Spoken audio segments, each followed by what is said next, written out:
જય શ્રી કૃષ્ણ બધાઈને, જય જલારામ. કેમ છો બધા? સાંજનો ટાઈમ છે ને હું આવી ગઈ છું કિચનમાં અને આજે હું બનાવવાની છું મારી મમ્મીની રીતે. મોરબી મારું પિયર છે, મારી મમ્મીની રીતે ગીસોડાનું શાક. અમારે ત્યાં ગીસોડા કહીએ, અહીંયા તુરિયા કહીએ.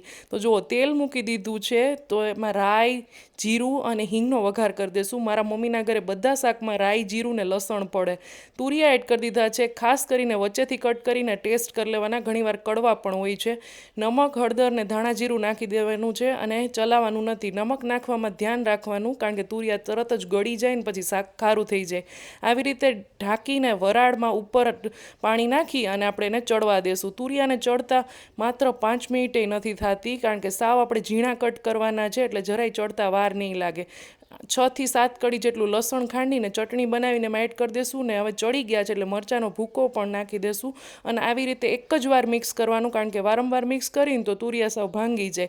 જુઓ કેટલું મસ્ત શાક બન્યું છે. આમાં ઘણા લોકો સેવ પણ એડ કરતા હોય છે અને થોડુંક પાણી નાખીને વળી પાછું મેં અડધી મિનિટ સુધી રહેવા દીધું હતું, કારણ કે મારે ચોળીને ખાવું હતું. એટલે ઘણા લોકો રોટલા સાથે ખાતા હોય, ભાખરી સાથે ખાતા હોય. જો કેટલું મસ્ત શાક બન્યું છે, એકદમ ઘટ રસાવાળું, પાણીનો રસો નહીં. અને તુરિયાનું જે છાલ હોય છે ને એની પણ સંભારો બનાવતા મારા દાદીજી સાસુ.